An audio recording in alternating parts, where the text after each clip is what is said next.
yang mana Bapak Ibu nanti akan diberikan materi terkait pengetahuan tentang bahan dan titik kritis kehalalan produk farmasi dan kosmetik. Ya, jadi Bapak Ibu silakan Bapak Ibu login lagi ke LMS ya, yang tadi sudah login belum logout dulu, baru login kembali ya untuk refresh system. Kemudian diklik nanti judul materinya, kemudian mengisi absen terlebih dahulu ya, supaya tidak ada yang tertinggal mengisi absen ya Bapak Ibu.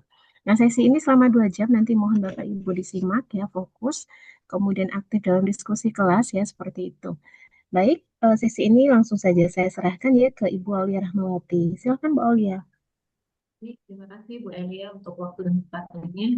Baik Bapak Ibu, Assalamualaikum warahmatullahi wabarakatuh. Yang saya Salam. hormati, yang saya hormati Profesor Dr. Abdul Rahman selaku narasumber, yang saya hormati Ibu Elia selaku MOT, dan juga yang saya hormati Bapak Ibu semua peserta pelatihan Auditor Halal Angkatan 40. Alhamdulillah alamin Bapak Ibu, kita sudah masuk di sesi materi kedua ya, di hari ketiga pelatihan. Sesi materi berikutnya adalah pengetahuan tentang bahan dan titik kritis produk farmasi dan kosmetik. Sesi materi ini akan disampaikan oleh narasumber Bapak Profesor Dr. Abdul Rahman. Beliau merupakan guru besar Fakultas Farmasi Universitas Gadjah Mada di Yogyakarta. Beliau merupakan pakar di bidang analisis kehalalan produk dan tentunya pakar juga di bidang farmasi. Ya. Beliau meraih gelar doktor dalam bidang halal food analysis dari University Putra Malaysia. Oke, baik Bapak Ibu, dari sisi ini ya, bakaran beliau tentunya Bapak Ibu nanti akan banyak mendapatkan pengetahuan dan informasi terkait bagaimana cara analisa titik kritis kehalalan di bidang farmasi. Silakan Bapak Ibu nanti berdiskusi aktif ya, setelah pemaparan selesai silakan berdiskusi aktif melalui ini sesi tanya jawab. Silakan raise terlebih dahulu atau tulis Bapak Ibu pertanyaan di kolom chat, nanti akan saya bantu untuk sampaikan kepada Profesor. Baik, izin Prof, saya menginformasikan untuk peserta pelatihan Auditor Halal ini terdiri dari 21 peserta dari beberapa LPH. Ada LPH dari Hidayatullah, kemudian ada LPH dari Pademanah Nahsibyan, kemudian ada juga LPH dari Al-Ghazali, ada juga LPH Yayasan Baslan Hugo Trea, dan juga ada juga LPH 1455 Pasuruan, serta ada juga beberapa peserta yang dari akademisi dari beberapa universitas, baik Universitas Gadjah Mada, Universitas Lambung Mangkurat, Universitas Hang Tuah, dan juga ada beberapa peserta dari instansi Kementerian Pertanian dan juga BBP 3KP. Demikian informasi yang dapat saya sampaikan. Untuk selanjutnya, waktu dan layar kami persilahkan kepada Pak Profesor Dr. Abdul Rahman untuk bisa memulai sesi materinya sampai dengan pukul 12 nanti. Demikian Pak, dipersilakan. Terima kasih, Mbak Moderator. Oke, suara saya terdengar ya, Mbak? Terdengar jelas Oke, Bapak? Alhamdulillah kita mulai. Eh, ini stop share, saya share.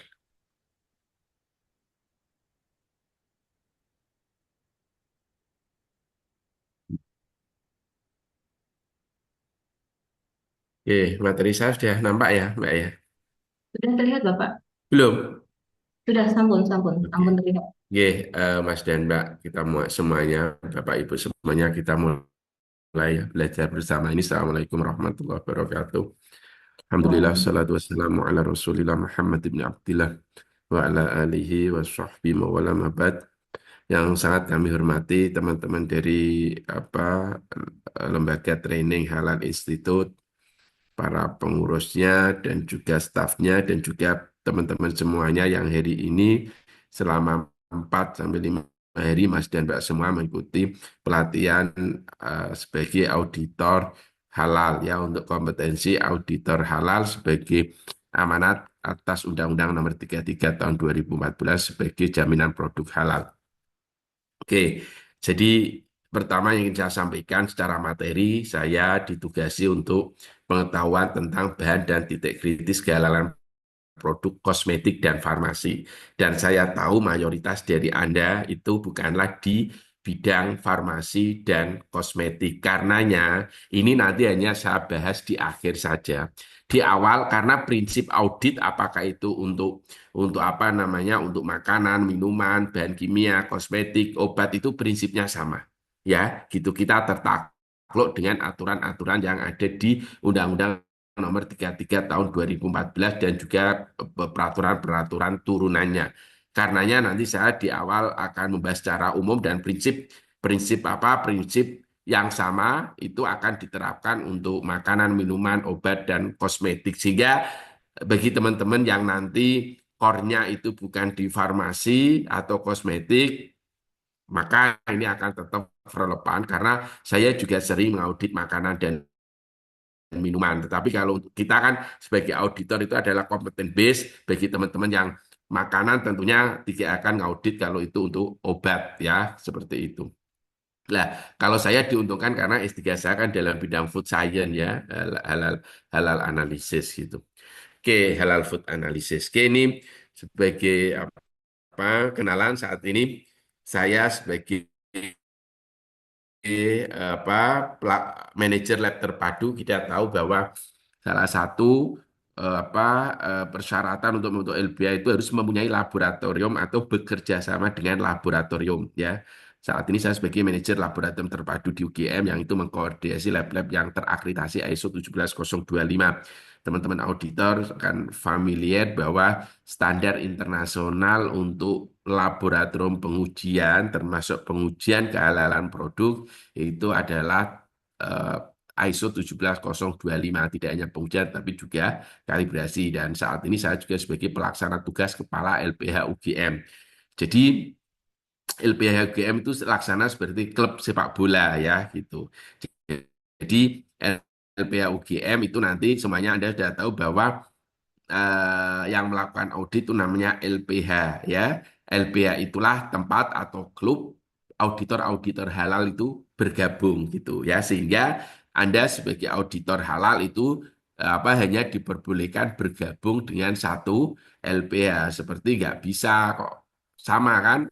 Kalau klub sepak bola misalkan Real Madrid atau Barcelona, nggak mungkin Messi itu main untuk Barcelona dan juga Real Madrid. Nah, kalau dia itu mau pindah dari satu klub ke klub yang lain, maka harus klub lama harus putus kontrak, kemudian masuk ke klub baru.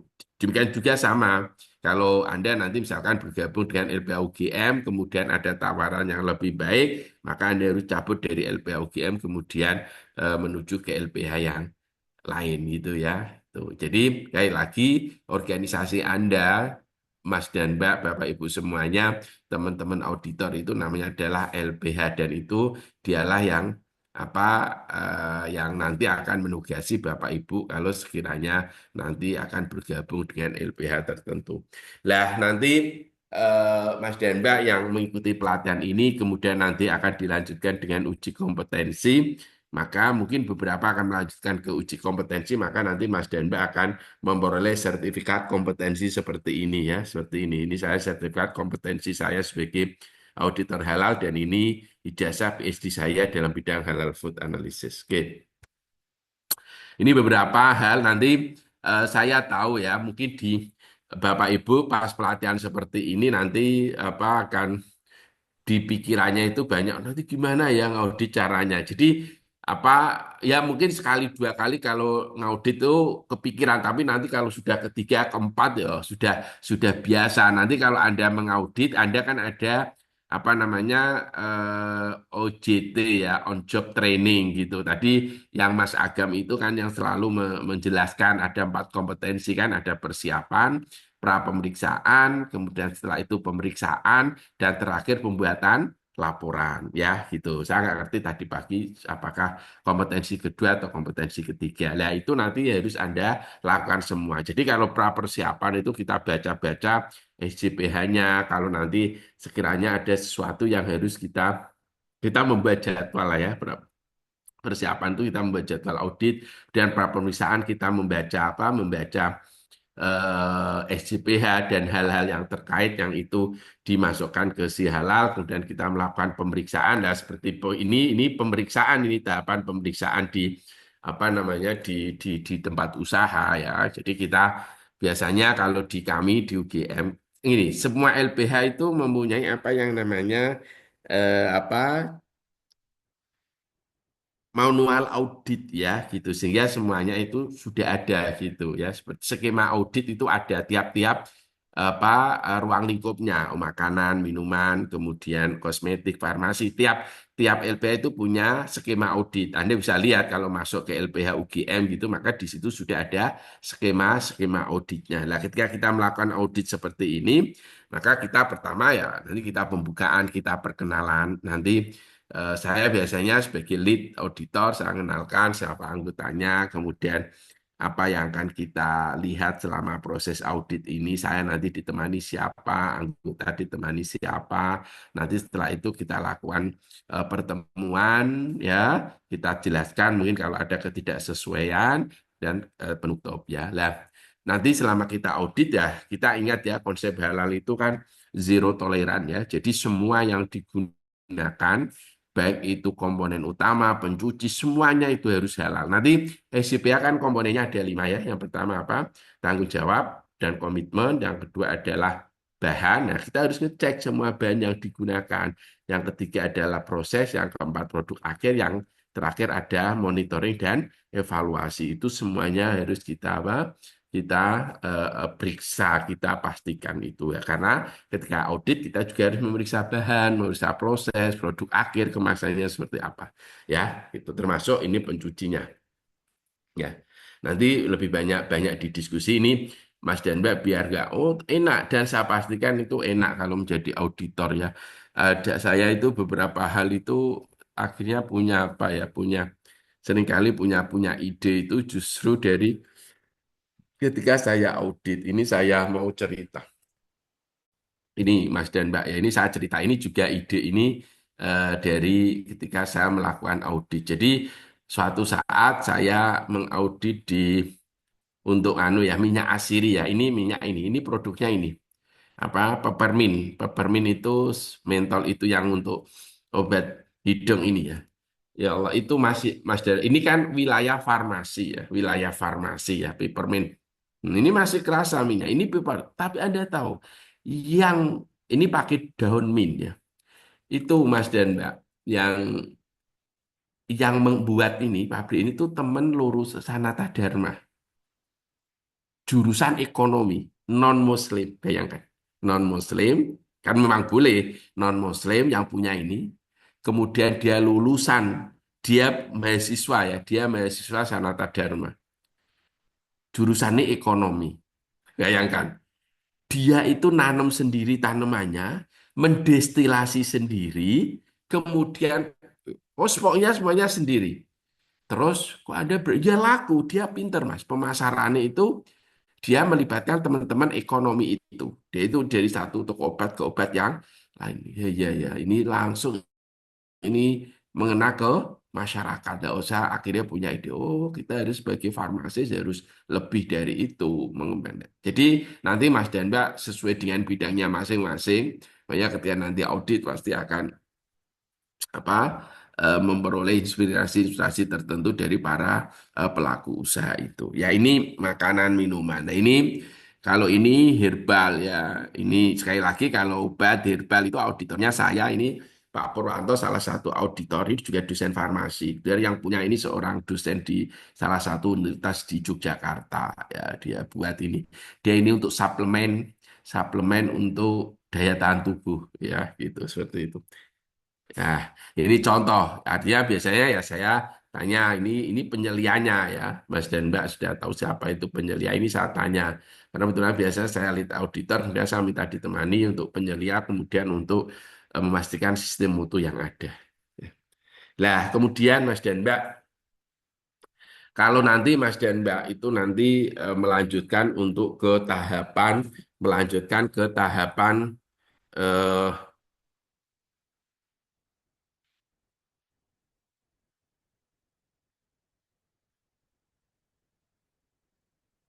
uji kompetensi ya. Nanti Anda itu semua auditor itu pertanyaan pertama itu gini Mas Denta. Ini tak kasih bocoran ya biar Anda nanti tenang untuk apa untuk melanjutkan atau untuk menjawab. Nanti pertanyaan itu seperti punya kalau kita S2 atau S3 itu pertanyaan pertama ketika kita diuji kan, what is the novelty of your study? Keterbaruan studimu itu apa? Itu ya, itu seperti itu pertanyaan dasar. Ini juga sama. Hampir semua nanti yang diuji kompetensi itu ditanyain seperti ini. Redaksinya. Anda kan mau melakukan uji kompetensi. Menurut saudara, kompetensi itu apa sih? Ya, seperti itu nanti tanya. Maka Anda jawab ini ya. Yang pertama, seorang auditor halal yang kompeten itu harus mempunyai serangkaian yang pertama pengetahuan knowledge yang memadai. Makanya Mas dan Mbak itu selama 4 hari ini dikasih bagaimana cara mengevaluasi titik kritis ya berbagai komoditas kan. Kemudian juga dikasih pemahaman terkait dengan berbagai undang-undang ya seperti itu peraturan-peraturan yang mendukung sertifikasi halal itu pertama. Yang kedua adalah skill keterampilan. Jadi seorang yang kompeten mesti skill dalam hal ini skill mengaudit ya itu itu terampil ya terampil dan yang ketiga itu punya attitude atau akhlak atau sifat yang terpuji ya. Tiga inilah jadi yang membentuk seorang auditor halal yang kompeten. Sehingga nanti ada tanya-tanya lanjutan. Kalau nanti Bapak melakukan audit kemudian dikasih uang bensin, gimana? Anda harus menolak karena di pembiayaan dari si yang dibayar oleh pelaku usaha itu sudah include itu semuanya. Jadi jangan ya, jangan mau gitu seperti itu karena itu sudah include di situ istilahnya itu sudah pembiayaan itu sudah kalau di kuliah namanya uang kuliah tunggal lah tidak pelaku usaha tidak harus menyediakan tidak harus memberikan biaya-biaya yang lain itu pertanyaan pemanis jadi intinya seorang auditor itu yang kompeten itu dia harus mempunyai pengetahuan yang cukup makanya nanti kalau nanti ujian kompetensi Anda harus lihat-lihat kembali ya dan kalau perlu nanti undang-undang itu disiapkan berbagai peraturan peraturan KMA 1360 terkait dengan positif release ya pokoknya itu dikumpulkan aja kemudian Anda punya keterampilan skill makanya Bapak Ibu nanti akan ada on job training biar tahu ya punya skill bagaimana melakukan audit dan juga membuat laporan audit ya kemudian Anda harus mempunyai sikap yang atau sifat yang terpuji atau akhlakul karimah. Nah ini sifat atau karakteristik dari auditor yang kompeten. Oke, lah ini tadi ya kompetensi auditor melakukan persiapan ya itu persiapan kemudian pra pemeriksaan ini mencermati secara detail sistem jaminan produk halal SJPH-nya kemudian melakukan pemeriksaan bahan ini berarti on-site auditing ya kita melakukan audit di lapangan dan terakhir itu melaporkan hasil pemeriksaan bahan dan proses produk halal ya ini makanya ini melaporkan hasil tentunya ini Anda mampu melaporkan hasil itu kalau Anda sudah melakukan OJT on job training dengan pelaku usaha sesuai dengan lingkup kompetensi yang Mas dan Mbak punyai.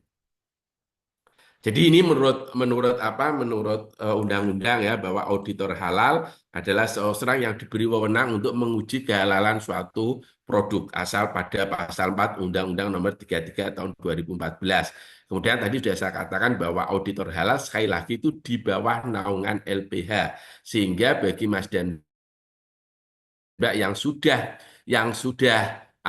sudah bergabung dengan institusi yang institusinya itu punya LBH enak ya artinya Anda langsung bergabung dengan LBH tersebut bagi yang freelance ya kan banyak ya orang melakukan pelatihan ini untuk memperoleh sertifikat halal Anda freelance maka nanti Anda bisa bergabung dengan LBH yang Anda suka ya Anda suka nanti Anda mau bergabung kemana gitu.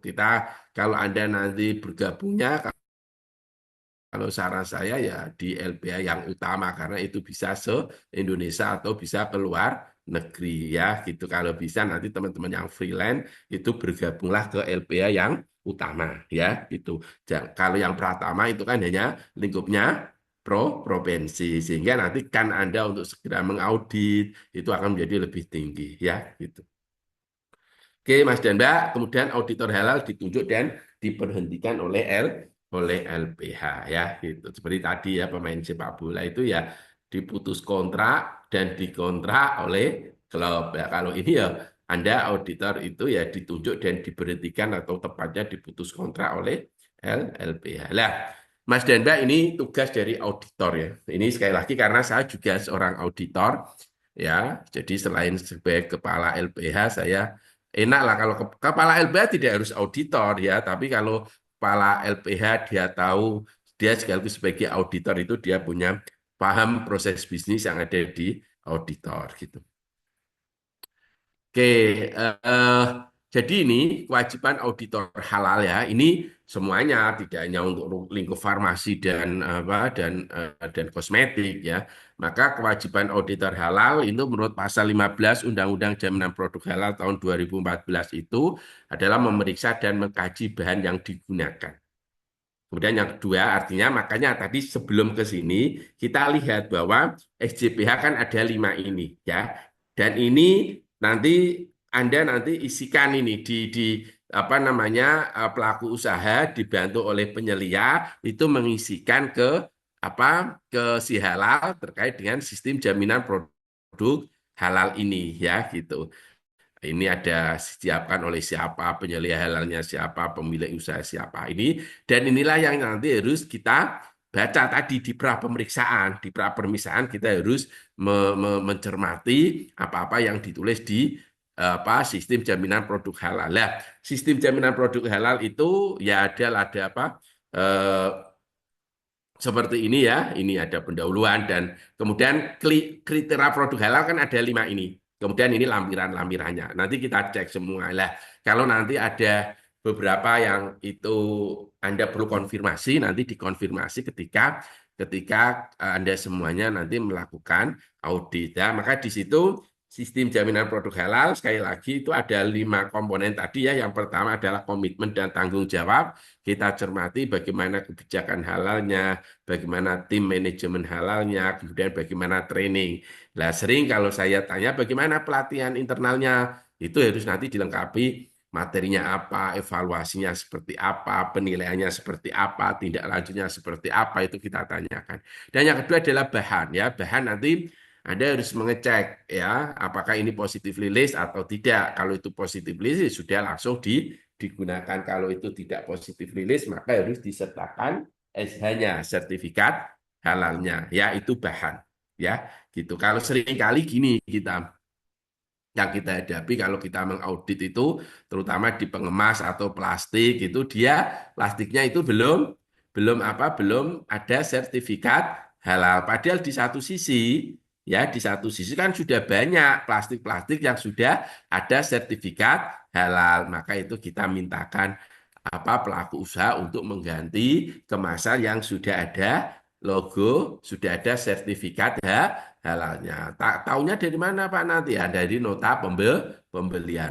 Oh iya ini nota pembeliannya beli plastik atau kemasan merek ini. Kemudian ini sudah ada S hanya sertifikat halal ya itu bahan. Yang ketiga adalah proses ya proses ya bagaimana fasilitas produksi misalkan kalau itu dia juga menggunakan bahan non halal gimana treatmentnya kan nggak boleh satu alat misalkan satu gilingan habis digunakan untuk giling sapi daging sapi terus digunakan untuk giling daging babi nggak boleh right and procedure for critical activities ya kemudian bagaimana menangani produk yang tidak sesuai.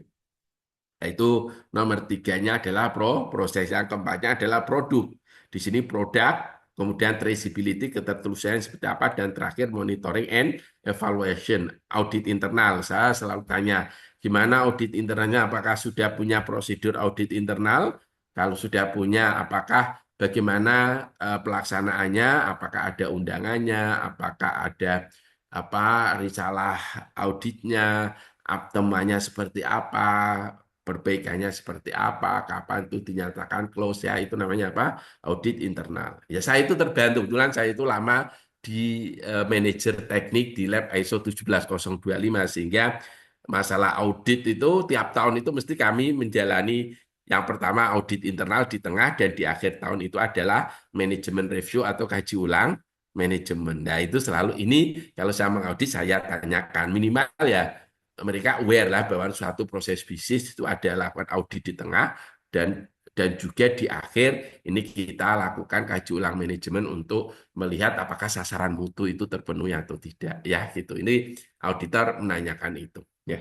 Ya, ini sekarang kita kembali ke pasal 15 Undang-Undang Nomor 33 Tahun 2014 ya. Kenapa ini saya nyatakan atau saya sampaikan di awal untuk sistem jaminan produk halal ini karena ini terkait dengan tugas auditor. Maka kalau Anda perhatikan tugas auditor ini bisa kita kembalikan ke sistem, bisa kita kembalikan ke SJP. Nah, tugas auditor yang pertama itu memeriksa dan mengkaji bahan yang digunakan. Bahan berarti nomor dua kan, gitu. Nomor dua.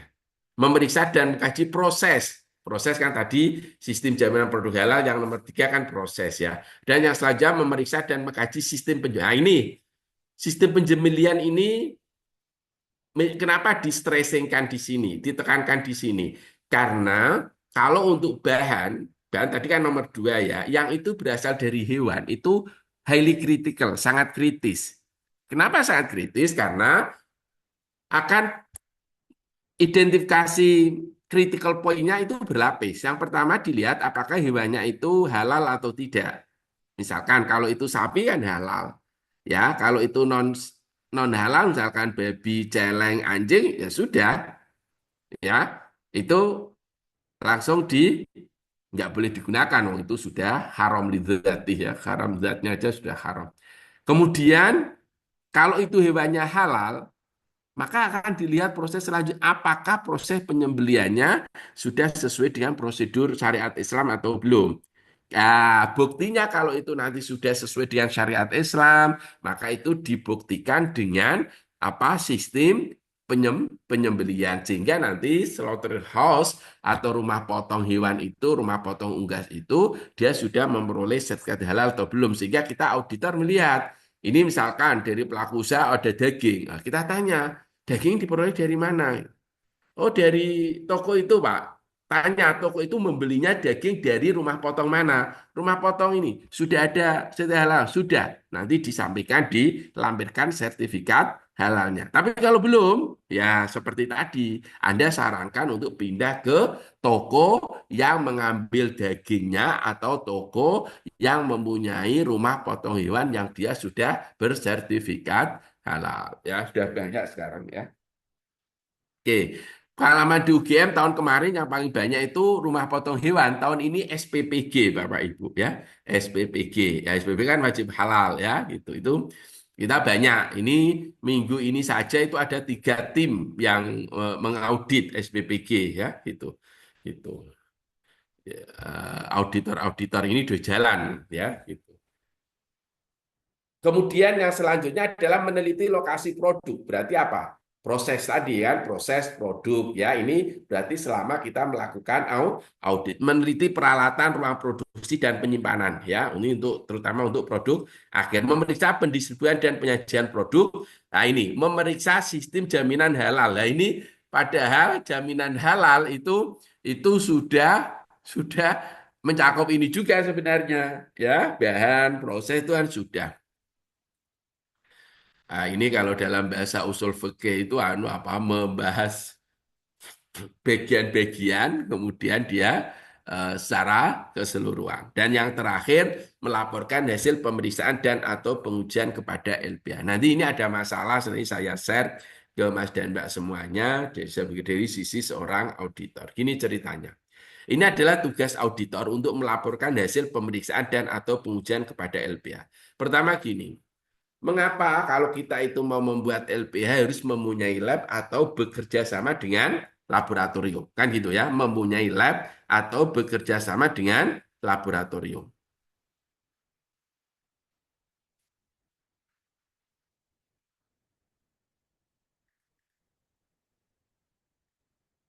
Oke, kenapa? Karena gini dasarnya.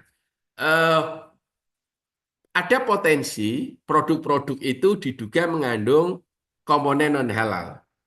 Maka itu tahunya itu harus diuji lab. Tapi problemnya gini loh, uji lab itu masalahnya tidak diwajibkan oleh undang-undang atau oleh peraturan. Lihat di satu sisi, kalau saya cerita apa adanya saja, di satu sisi ya uji lab itu dibebankan kepada pelaku usaha di luar dari biaya yang sudah dibayar di awal. Misalkan gini, Anda mau mensertifikasikan produk bakso.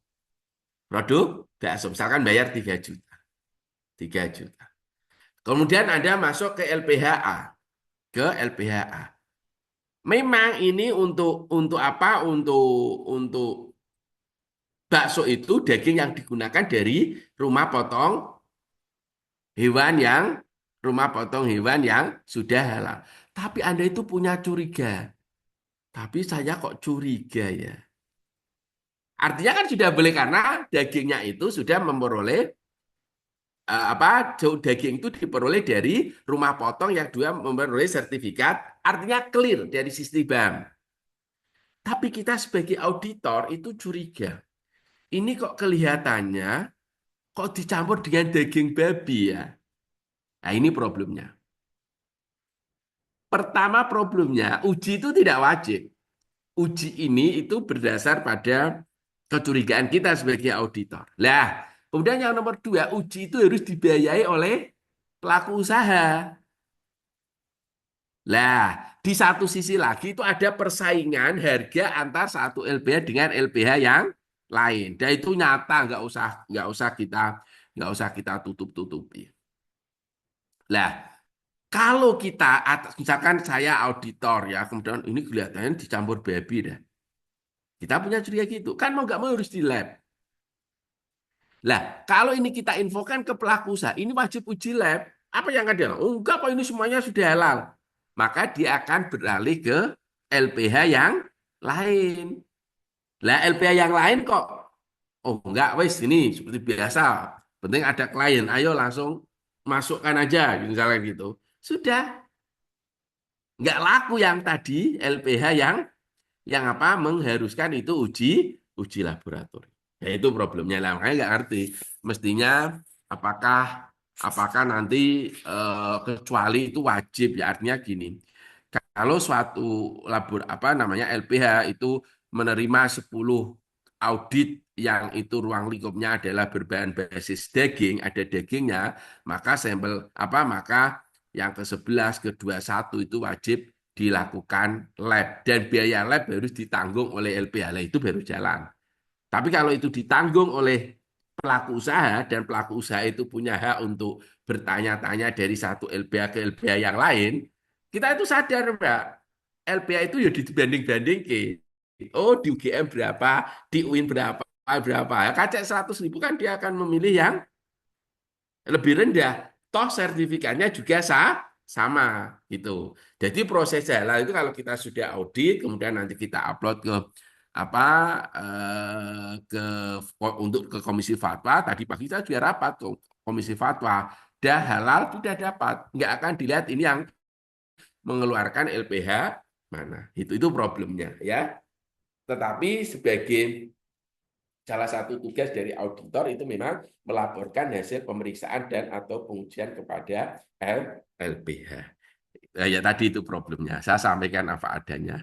Lah ini pun terkonfirmasi dengan kejadian ini Mas dan Mbak. Nah ini kejadian ini kan. Jadi karena tadi ya tidak ada kewajiban uji. Ini kan ceritanya beberapa waktu yang lalu tanggal berapa ini 21 April 2025 Kepala BPJPH Haikal Hasan ini Babe ini dia melakukan konferensi pers. Intinya apa? Dia sudah melakukan uji petik. Ada 9 produk ya produk olahan yang terdeteksi mengandung unsur babi. Padahal produk-produk ini sudah memperoleh sertifikat halal. Ya kan? Itu padahal dia sudah memperoleh sertifikat halal. Kenapa?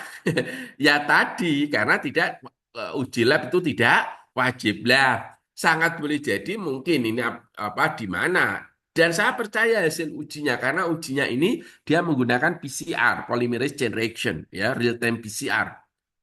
Ya, sehingga metode itu sangat spesifik. Berarti itu ini produk-produk yang positif mengandung unsur baby ini adalah marshmallow, candy, yang itu bahan utamanya adalah apa? Gelatin. Ya, gelatin kan ada apa residu DNA-nya itu kemudian diekstraksi, kemudian diamplifikasi dengan PCR bisa ketahuan. Ya, artinya di situ ada unsur DNA babi. Berarti kan itu gelatinnya dari babi. Ya gitu. Lah sehingga akhirnya gimana? Padahal ini sudah memperoleh sertifikat halal BPJPA ini, sertifikat halal BPJPA nomor sekian. Apakah LPH salah? Nggak salah LPH-nya. Auditornya juga nggak salah. Makanya pada konvensi nggak akan itu menyalahkan LPH atau auditor. Kenapa? Karena cara prosedurnya uji lab nggak wajib. Dan ketika mungkin si auditor atau LPH itu mengaudit, itu memang semua bahan itu sudah, kalau tidak positif rilis ya sudah disertai dengan sertifikat halal. Artinya kan langsung saja. Dan ini sangat boleh jadi kan akan banyak ya, terutama gelatin ya. Kenapa banyak? Karena tadi ya Indonesia apa belum swasembada untuk gelatin ini. Dia kan kita masih mengimpor ya gitu. Jadi produk-produk luar negeri. Mungkin di luar negeri misalkan yang itu produksi babi dagingnya dimakan, kulit dan tulangnya itu dijadikan untuk gelatin. Gajahnya dibuat untuk lemak babi. Di kita kulit itu nanti jadi apa? Krecek ya. Kemudian apa kaki-kakinya itu kikilnya jadi kikil. Nasi Padang lebih cepat dapat uang. Ya, itu problemnya. Nah, ini diuji hanya beberapa dan 9 itu positif. Kan nggak mungkin semua produk candy ataupun marshmallow ini diuji. Ya, ini salah satu produk ini dari mana ini ya? Dari Filipina ya. Ini partai yang banyak Filipina sama Cina. Ini dari Filipina, ini juga apa? Ini Cina ya. Ini Cina dan Filipina. Kenapa seperti ini? Kira-kira apa? Nanti bisa kita diskusikan ya. Gitu. Kenapa kok bisa ya? Gitu. Dia sudah mempunyai sertifikat halal, ya. Berarti kan sudah dapat sertifikat halal. Berarti semua bahan yang digunakan kan sudah ada SH-nya, ya. Ada SH-nya. Nanti kita lihat ya. Kemudian eh, setelah diuji kok ada unsur baby. Missingnya di mana? Ya, nanti kita diskusikan. Eh Ini lanjutan ya, tadi saya matur ada 9 produk. Nah, sekarang kita masuk ini. Dari baby ini luar biasa ya, digunakan untuk makanan, kemudian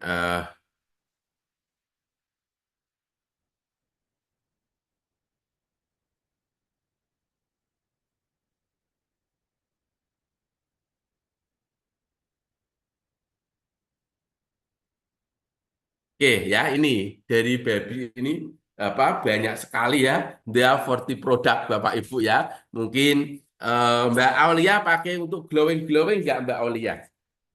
Enggak, Pak. Pakai ya. Nah, ini kalau pakai itu mungkin itu dari kolagen ya. Kemudian mask face-nya itu pelindung wajah. Ini untuk menghilangkan keriput. Loh saya kok anu ya? Saya anu ya tadi. Apa? Stop ya Mbak ya? Lag ya? Mboten, Pak. Betul ya? Nggak nge-freeze kan? Mboten. Mboten, mboten. Betul ya? Oke, ini ya di kamu insya Allah lancar. Oke, kelas Iya, oke Pak. ya. Oke. Nggih. Siap, mantap. Oke, jadi Mas dan Mbak,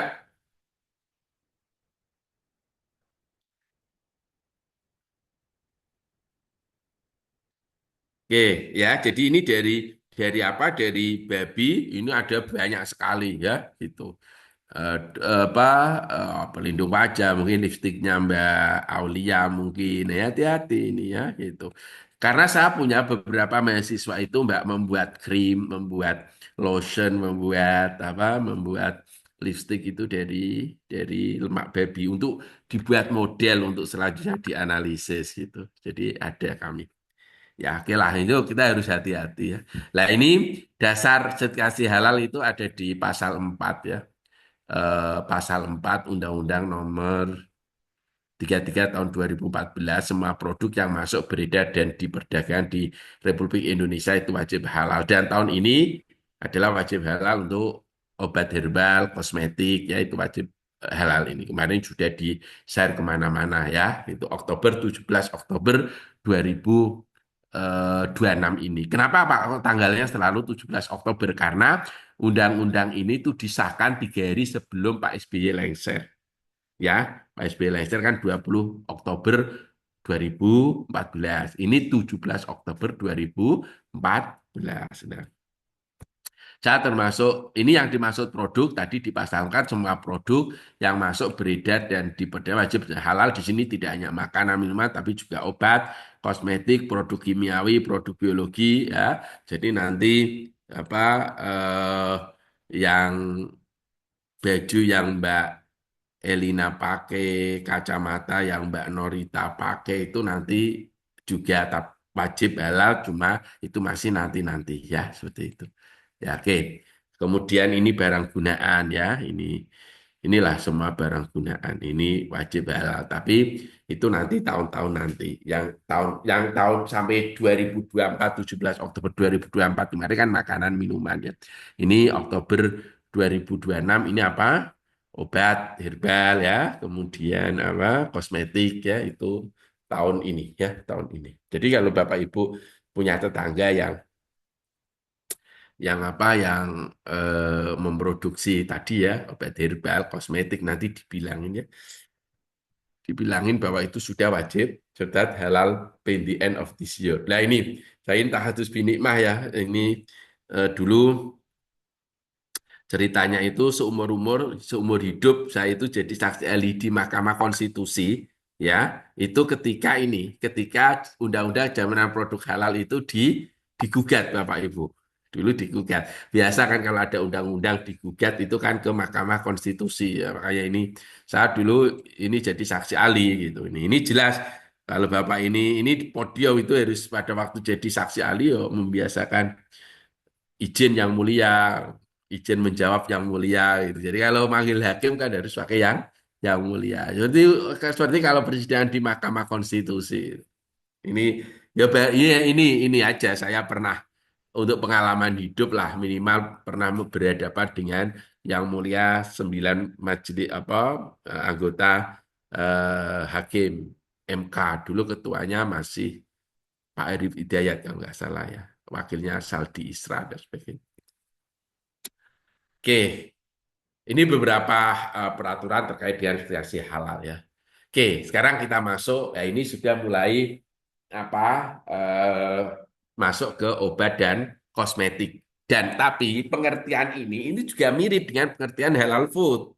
Ya, jadi ini saya ambil dari Malaysian Standard. Kenapa kok Malaysian Standard, Pak? Ya, iya. Jadi menurut saya definisi terbaik. Dan Malaysia itu sudah punya Malaysian Standard on Halal Pharmaceutical Guideline, on Halal Food, Personal Care. Itu dia punya, Bapak Ibu. Nah, di situ dia sudah punya definisi tentang apa itu halal pharmaceutical, apa itu halal kosmetik. Tapi kalau kita lihat itu hanya dirubah dari kosmetik menjadi pharmaceutical. Ya ini contohnya ini. Ya, ini halal pharmaceutical. Kalau ini definisi tentang halal kosmetik. Ya, dia punya apa? Halal halal pharmaceutical, halal ini jadi punya standar masing-masing.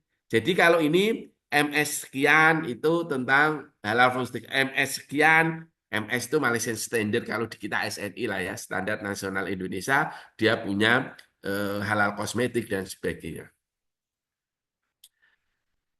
Kemarin saya ke Mesir, juga Mesir ketemu Dekan Farmasi Al-Azhar, itu beliau juga cerita, kita sekarang mau membuat regulasi on halal pharmaceutical di Mesir, ya, cerita seperti itu ke saya.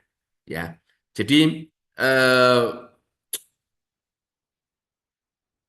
Ini definisi dari halal kosmetik ya. Dari sini maka nanti kita bisa mengevaluasi bahan-bahan apa yang itu menjadi titik kritisnya. Oke, ini kita baca. Ini sama halal pharmaceutical ya seperti ini definisinya.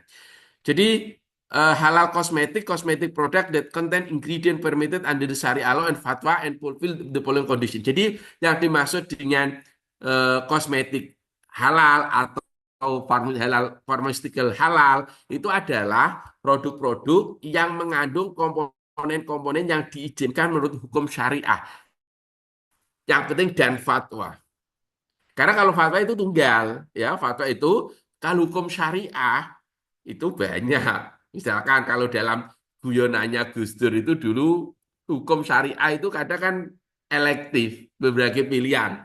Kalau dalam bahasa fikihnya itu ada tulisan fiha kaulani. Oh, itu di dalamnya ada dua pendapat. Oh, misalkan jilatin, Anda kok mau cari bagaimana hukum jilatin baby? Ya pihak kaulani. Ada yang menyatakan itu haram, ada yang menyatakan halal. Nah, itu hukum. Oh, bahkan pihak akwalun di dalamnya hanya ada beberapa pendapat. Nah, seperti itu. Nah, makanya terus di sini, ini yang baru. Ini kalau saya cermati, kalau yang versi awal dulu tidak ada N fatwa, tapi sekarang sudah ada N fatwa. Karena kalau fatwa kan tunggal. Saya kasih contoh.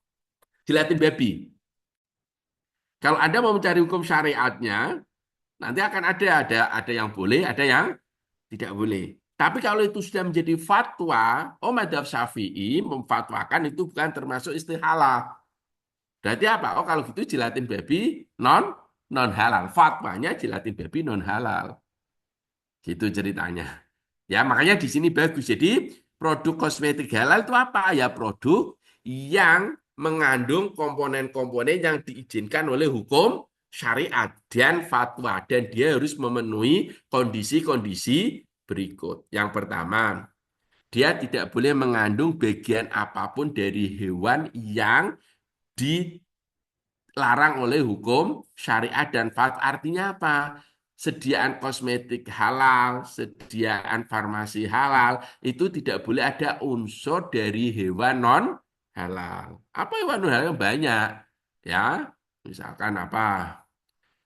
Babi, celeng, terus apa? Anjing, tikus, itu kan nggak boleh. Ya, gitu. Maka Anda menggunakan lemak dari tikus ya nggak boleh. Berarti itu komponen dari hewan non halal atau hewan itu halal.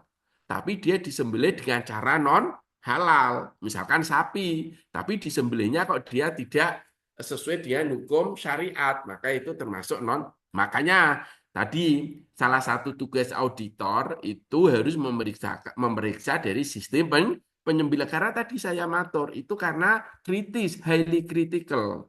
Jadi kalau ada komponen dari hewan, apakah itu lemak, apakah itu daging, kok itu dari hewan, maka pemeriksaannya berlapis. Kita sebagai auditor. Hewannya apa ini? Sapi. Terus sapi ini disembelih gimana? Nah, gitu ya. Jadi berlapis. Oke, itu yang pertama ya. Jadi dia tidak boleh mengandung komponen dari hewan non halal atau dia mengandung komponen dari hewan halal yang itu disembelih tidak sesuai dengan syariat Islam. Yang kedua, do not contain anything which is najis according to syariah law and fatwa. Dia tidak boleh mengandung apapun yang itu tergolong najis. Ya, sesuai hukum syariah. Apakah itu najis mukhafafah, ringan, atau najis mutawasito, atau najis mughalladho. Najis itu apa? Kuluma yastaghfiru yamna'u sihhatas sholat. Segala sesuatu yang menjijikkan, yang itu mencegah sahnya sholat. Itu kalau Anda membaca di kitab-kitab klasik itu an-najsu lughatan kuluma yastaghfir. Segala sesuatu yang menjijikkan. Kemudian secara istilah apa? Kuluma yastaghfiru yamna'u sihhatas sholat. Segala sesuatu yang menjijikkan, yang itu mencegah sahnya sholat. Makanya syarat sholat itu harus bersih dari najis. Karena kalau kita apakah baju kita, badan kita ya kena najis, maka sholat kita nggak sah. Makanya itu digunakan definisi. Ya, sesekali ada ngajinya segala ya. Dan yang selanjutnya, do not intoxicate according to syariah law. Jadi yang namanya bahan digunakan untuk obat, untuk kosmetik itu tidak boleh dia itu membahayakan, ya. Itu sesuai dengan hukum syariah karena kita punya prinsip la dororo walal diroro. Kita nggak boleh menyelakakan diri kita sendiri. Ya, jadi kalau kita mengkonsumsi menggunakan kosmetik atau kita menggunakan obat yang itu membahayakan diri kita jelas nggak boleh. Makanya ya, sejak kosmetik itu dilarang. Oh, ada merkurinya. Itu bukan karena haram lidzatihi, bukan karena dia itu zatnya itu haram, tetapi itu dia bisa membahayakan. Ya, itu dari aspek toyib. Merkuri sendiri, Anda megang merkuri juga nggak najis ya gitu, tapi itu lebih ke arah aspek toyib ya gitu. Kemudian do not contain any part of human being, tidak boleh mengandung bagian dari manusia. Dulu pernah ada isu gitu. Saya nggak ceritanya, gini ceritanya. Suatu saat saya pernah ngisi kajian ya di Jogja sama dengan seorang ustadz. Saya dari sisi halal sainsnya, ustadz tadi dari sisi fikihnya. Ya, kenapa ini muncul? Ya, tidak boleh mengandung bagian manusia. Dulu itu pernah ya. Saya nggak mungkin bisa cerita ini kalau nggak dengar langsung. Jadi ada isu, Mbak. Kalau kita perhatikan, pada waktu beliau nyontoh kulit saya dengan kulit bayi, anak-anak kecil bayi itu kan beda. Kita kan kulit kita itu kasar ya, tapi kulit bayi itu kan lembut ya, gitu, lembut. Ya kalau Mbak kan sukanya yang kulitnya lembut, glowing gitu ya. Itu karena ini disinyalir bayi itu berada pada kondisi air ketuban itu yang itu memang kondisi ideal untuk si bayi, untuk kulit bayi. Yang paling tahu yang diperlukan orang ya pangeran ya Allah Subhanahu wa taala karena Allah yang membuat ya gitu. Sehingga kondisi ideal tentunya ya bagi anak lingkungan itu ya seperti kondisi di air ketuban itulah. Katanya disinyalir mamut, tahu mamut ya, mama-mama muda itu menggugurkan kandungannya. Terus diambil air ketubannya dan itu katanya digunakan untuk membuat apa namanya pelembut kulit. Itu sediaan pelembut kulit biar kulitnya lembut seperti bayi. Wallahu alam. Tapi itu saya dapat cerita dari Ustadz itu tadi. Ya itu nggak boleh karena itu tadi ya karena itu menggunakan dari human human part. Kalau di Al-Quran walaqad karomna bani Adama itu salah satu bentuk memuliakan anak Adam itu dengan tidak menggunakan ketubannya untuk dibuat sediaan kosmetik. Ya, oke. Kemudian dia tidak beracun dan membahayakan bagi kesehatan. Kemudian ini dia selama disiapkan, diproses, dan diproduksi harus menggunakan instrumen yang itu tidak terkontaminasi dengan najis sesuai hukum syariah. Dan selama proses penyajian itu harus terpisah, ya, tidak boleh kontak, ya, gitu. Makanya dulu saya kuliah S3-nya itu di Malaysia, dulu di KLIA itu, Mbak. Karena dia punya standar halal ini ya. Di KLIA itu ada 2 gerai gitu di Kuala Lumpur International Airport itu ada 2 gerai. Gerai pertama ada tulisan seperti ini. Produk yang dijual sini telah memperoleh sertifikat halal. Satu gerai. Di sebelahnya ada tulisan gini. Kehalalan tidak dijamin. Dia bilang enggak ini mengandung non halal itu enggak, tapi apa? Kehalalannya tidak dijamin. Ya, gitu. Kalau mbak-mbak sudah menikah, ya sudah non halal itu jangan apa kehalalannya tidak dijamin, nggak boleh ya itu. Jadi dia bilang gitu. Ya itu karena dia punya ini standar ini punya bahwa selama penyiapan, pemrosesan, penyimpanan itu dia tidak boleh kontak dengan yang disebutkan di ABCD ini tadi. Gitu ya. Lah, dari sini maka kita akan tahu, dari sini kita akan bisa mengevaluasi titik kritis apa saja yang harus kita perhatikan kalau kita mau audit ya gitu.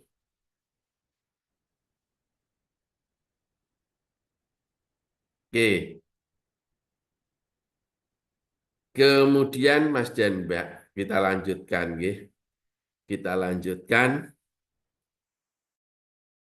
Nah, ini cerita ini dari sisi untuk pengetahuan saja ya. Sekarang ilmu pengetahuan itu sudah berkembang begitu termasuk sudah mulai mengembangkan teknik untuk mendeteksi apakah daging yang ada ini itu diperoleh dari daging yang sudah daging yang penyembelihannya itu secara halal atau tidak. Jadi ini ada penelitian ya, judul ini sudah publish di jurnal bagus ya, Arabian Journal of Chemistry, Untargeted Metabolomic Differentiation Between Multisample Solid with and Without. Intinya dia mengkaji 20 ayam yang itu disembelih dengan cara halal. Ya, di sini disebut dengan zabiha. Zabiha itu kan penyembelihan. Makanya Nabi itu karena pernah Innallaha yuhibbul ihsan fi kulli syai' wa idza dzabhtum fa aksinu adzibha. Dzabiha, ketika kamu itu menyembelih, maka itu fa aksinu, maka baguskanlah adzibha, keadaan. Dzibha itu masdar hay'ah ya kalau Anda pernah baca bahasa Arab. Itu keadaan menyembelih itu harus baik. Ya, gitu. Makanya nggak boleh. Oh, Iwan itu nyembelih Mbak. Coba kalau itu pas Idul Adha kemarin. Nggak boleh Anda itu nyembelih sapi, di depannya ada sapi yang lain itu nggak boleh. Anda itu nggak mengikuti anjuran Nabi wa idza dzabhtum fa'aksinu adzibha. Kalau kamu semua menyembelih, maka harus menyembelih dengan keadaan yang itu stres. Coba sapi itu kamu sembelih di depan sapi yang lain, maka sapi yang lain yang lihat mesti muter-muter stres gitu. Dan ketika dia stres, maka dia akan mengeluarkan metabolit-metabolit yang itu akan berpengaruh pada metabolit-metabolit yang akan berpengaruh pada metabolit-metabolit yang itu akan berpengaruh pada kualitas dari daging ya, seperti itu. Nah, Mas dan Mbak di sini dia itu membandingkan antara yang disembelih dengan cara halal dan juga yang tidak dengan halal. Tadi 20 ayam ini disembelih dengan cara based on its principle, di sini pakai istilah zabiha, dan 20 itu tidak halal. Apa yang terjadi? Kemudian dilihat metabolit-metabolitnya dengan LCA-RMS. Kemudian diolah dengan teknik machine learning, ini mengumpul, Mbak. Berarti di sini yang merah, ini yang non halal, non zabiha, yang biru ini zabiha. Terus saya ditanya, Pak, itu kan penelitinya orang-orang Arab, kok sampelnya kok ayam? Di Arab kan terkenal unta. Oh, kalau unta nanti 20 unta begitu disembelih nggak halal, mubadirnya terlalu tinggi, saya bilang gitu. Ya iya kan? Makanya kalau mahasiswa tanya, kalau kamu ayam mungkin juga mahal, kamu burung emprit aja sudah cukup. Yang satu burung emprit disembelih dengan cara halal, yang satu burung emprit yang tidak halal, saya bilangin gitu. Kadang orang ya tanya, ya nggak mikir ya gitu. Ya, karena kan ya mubazir nanti. Kan ini hanya untuk membuktikan bahwa kalau antara yang disembelih dengan secara menurut Islamic principle dengan yang tidak itu memang bisa dibedakan gitu ya. Gitu ya, ini tambahan informasi aja. Bahwa tadi saya mengatakan bahwa kosmetik yang halal itu itu apa harus terbebas dari komponen non halal atau hewan non halal, atau tidak boleh mengandung itu dari komponen hewan halal yang disembelih dengan cara non halal. Dan ini sudah ada terbukti riset ya yang menyatakan ada perbedaan antara yang halal dengan yang tidak gitu.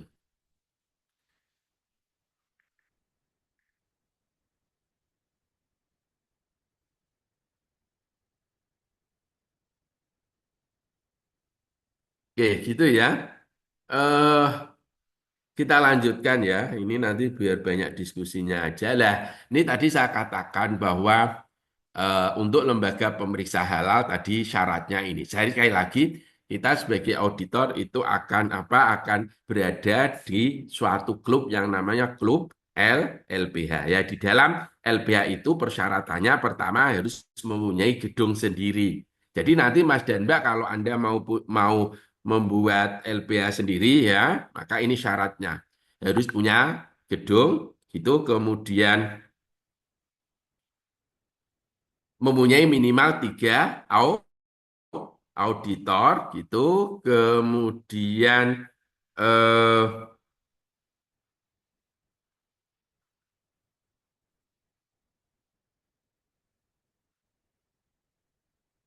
Kemudian harus bekerja sama dengan laboratorium, ya, mempunyai kerjasama dengan laboratorium atau punya laboratorium tersendiri.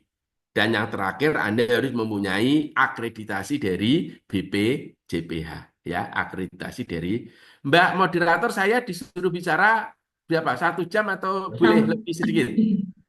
Boleh lebih sedikit, Pak. Nanti kita mungkin sisakan 30 atau Karena 40 biasanya menit ya. diskusinya panjang ya. Oke, Iya. Kak mau sebentar lagi saya akan menyelesaikan ya. Jadi sekarang Iya, kita lihat. gimana? Tadi ini peran dari tadi ya tadi saya katakan kenapa salah satu syarat itu harus dia mempunyai lab. Karena tadi ya terbukti kan jebol juga ya kan.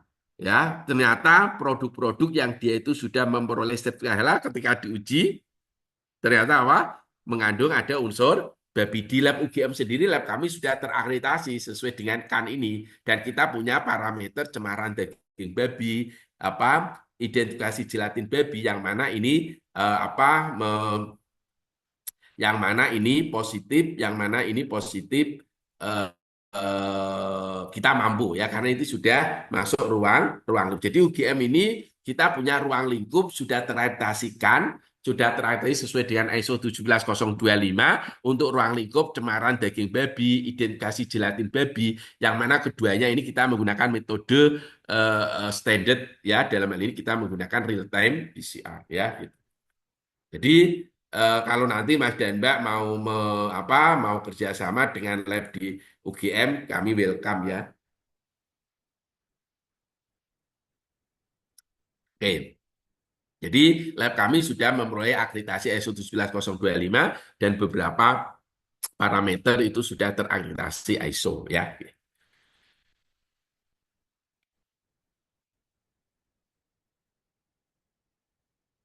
Lah Mas dan Mbak, lah ini saya coba kita menganalisis ya. Jadi dulu sempat rame ketika Presiden Prabowo itu berkunjung ke Amerika ya dalam rangka BOP dan sebagainya itu kan dulu pernah ada isu barang Amerika bebas masuk ke Indonesia nggak perlu sertifikat halal kan gitu. Oh kemudian terus diralat, ya, nggak boleh wong kita punya undang-undang jaminan produk halal di pasal 4 tadi kan semua produk yang masuk beredar dan diperdagangkan wajib bersertifikat kemudian diralat. Maksudnya itu sudah di uji atau di halal di Amerika. Maka masih ada ini masih menyisakan problem yang menurut saya inilah yang menjadi penyebab kenapa tadi gelatin marshmallow candy yang itu sudah mulai setelah halal BPJPA tetapi dia ada kandungan penjelasan ini hanya menurut saya yang nggak seuzon itu ini. Jadi gini Mas Denda ceritanya. Tadi saya katakan sangat boleh jadi gelatin yang digunakan untuk membuat marshmallow candy yang itu tadi positif ada unsur babinya itu dari gelatin babi. Tetapi itu dari gelatin yang itu diklaim halal. Karena tadi saya maturkan di awal bahwa ada perbedaan fatwa antar negara terkait dengan gelatin babi. Ada negara-negara tertentu yang fatwanya itu gelatin babi itu boleh. Karena terjadi proses istihalah. Clear ya. Sehingga gini, misalkan di negara X misalkan, dia memproduksi gelatin babi. Negara X tadi itu penganut mazhab yang menyatakan gelatin babi itu halal. Berarti apa? Gelatinnya tentu akan memperoleh sertifikat halal dari negara X tadi. Lah, ketika itu diekspor ke Indonesia, ya, diekspor ke Indonesia, maka pasti sudah akan dilengkapi dengan sertifikat halal dari gelatin babi tadi dari negara X. Lah, ini kita sebagai auditor itu harus mengecek apakah yang mengeluarkan sertifikat halal tadi itu mempunyai MRE dengan Indonesia atau tidak. MRE itu adalah ini Mutual Recognition Agreement. Apa itu MRE? Jadi Mutual Recognition Agreement kalau dibahasakan Indonesia kan perjanjian saling menguntungkan dan saling mengakui. Di mana saling menguntungkannya, di mana saling mengakui, saya jelaskan. Kenapa saling mengakui atau kenapa saling menguntungkan? Misalkan negara X tadi itu dia itu mempunyai atau lembaga sertifikasi halal di negara X tadi itu mempunyai MRE dengan BPCBA. Maka ketika ada produk itu dia sudah disertifikasi halal oleh lembaga yang mempunyai MRE dengan Indonesia dalam hal ini BPCBH, maka kalau produk itu masuk ke Indonesia, maka tidak perlu disertifikasi halal lagi. Kenapa? Karena antara lembaga sertifikasi X ya di negara X tadi itu dia mempunyai MRE dengan Indonesia. Makanya ini saling menguntungkan. Demikian juga kalau produk Indonesia masuk ke negara X, maka tidak akan dilakukan sertifikasi ulang. Ini saling menguntungkan. Saling mengakui di mana tadi. Jadi kalau antar negara itu dia mempunyai MRE dengan Indonesia, maka produk yang itu memperoleh sertifikat dari negara asal masuk ke Indonesia ya diakui oleh Indonesia. Sama kalau produk itu dia itu memperoleh sertifikasi halal dari BPCBA masuk ke negara X harus diterima. Contoh konkret adalah Indonesia dengan Malaysia itu sudah punya MRE antara BPCBA dengan Jakim di Malaysia itu sertifikasi halalnya dilakukan oleh Jakim, Jabatan Kemajuan Islam Malaysia. Sehingga kalau Anda pernah ada logo halal dari Malaysia kok Jakim tulisannya masuk ke Indonesia, berarti nggak perlu disertifikasi ulang. Demikian juga ada produk Indonesia masuk ke Malaysia, kok itu sudah ada logo BPJPH, maka Malaysia tidak akan melakukan sertifikasi ulang. Karena apa? Karena ini sudah menggunakan ya, ini kasus nyata. Saya punya ipar, saya punya saudara. Suatu saat dia itu tanya ke saya gini, Dek, ini saya itu kan mau mengekspor ke Brunei. Dia sudah Brunei dari produk UMKM itu. Tapi sama Brunei itu disuruh sertifikasi halal. Loh, kan sudah Thomas, saya bilang sudah ada logo. Iya, sudah ada logo halal dari BPJPA, tapi itu nggak diakui di Brunei. Nah, terus saya cek. Memang di Brunei belum mempunyai MRE dengan BPJPA, sehingga kalau ada produk, ada logo BPJPA, Anda ke Brunei, ya nggak bisa. Nanti Anda kalau mau lihat cek lembaga apa yang sudah mempunyai MRE, Anda ini ya bpjpa.halal.go.id/data LH LHLN lembaga halal lembaga luar negeri, maka nanti Anda masukkan di sini ya. Ini nanti ada tulisan MRE, nanti nama lembaga halalnya itu apa, pilih negaranya mana, maka dari sini nanti kita akan tahu lembaga-lembaga halal yang sudah memperoleh MRE. Saya lanjutkan cerita tadi yang Brunei tadi. Ini nggak diakui Brunei, Dek. Terus saya cek, memang di Brunei belum ada. Oh ya benar. Terus apa Mas yang ditawarkan oleh Brunei saat itu? Dua. Jadi produk itu nanti akan dikenai sertifikasi dulu di Brunei atau produk itu disertifikasikan dulu ke Malaysia. Terus saya cek, ternyata Malaysia itu memang punya MRE dengan Brunei. Ya, makanya MRE ini strategis. Saya pernah pada waktu itu menghadiri penandatanganan MRE di Semarang ya antara Kepala BPJPA pada waktu itu disaksikan oleh Kiai Haji Ma'ruf Amin selaku Wakil Presiden. Itu dengan lembaga-lembaga halal Eropa pada waktu itu. Ada Spanyol, ada Italia gitu. Ya tadi menandatanganin apa MRE ya. Jadi itu strategis dari MRE ya. Nah, kemudian kita juga sebagai auditor harus memperhatikan kita ada yang namanya SLA, Service Level Agreement ya. Service Level Agreement itu adalah Mas dan Mbak. Jadi dia itu punya punya ini service level agreement itu gini, ada batasan-batasan waktu gitu ya. Ini sekarang bagus lah menurut saya, ini patut diapresiasi BPJPH karena time frame-nya itu jelas. Kalau enggak itu harus dimulai dari awal lagi. Sehingga ini menuntut komitmen dari semua pihak, kita patut comply dengan aturan service level agreement ini. Ya ini tadi saya katakan di awal bahwa tiap LPH harus mempunyai apa yang disebut dengan skema audit ya, skema audit ini untuk skema audit nanti yang harus diikuti oleh semua auditor. Ini obat, kemudian ini apa makanan, minuman, rumah potong hewan ya nanti bisa dilihat di LPH UGM. Oke, kemudian yang terakhir ya, saya mau mencoba langsung masuk di sini aja.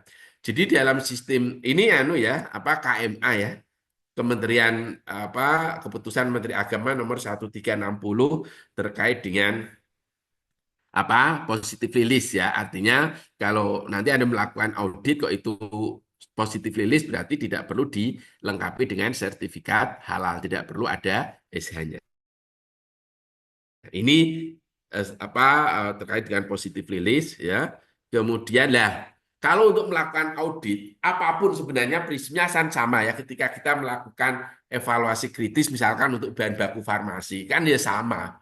Semua bahan yang di situ apakah itu bahan aktif atau bahan bahan pendukung. Misalkan gini, Mbak-mbak kan yang sering minum atau kita semua sering kalau pas apa eh, pas pusing gitu kan minum tablet paracetamol misalkan tablet tablet paracetamol itu ada isinya paracetamol itu bahan aktif tapi di dalam tablet itu mungkin ada tepungnya juga lah dalam halal itu tidak membedakan apakah itu bahan berkhasiat atau tidak dibedakan jadi semua bahan itu statusnya sama hanya dilihat dia halal atau tidak halal lah toyib itu kaitannya dengan tadi nilai gizi dan sebagainya. Saya bicara terkait dengan evaluasi titik kritis halal dari sisi banyak. Misalkan gini, tablet paracetamol.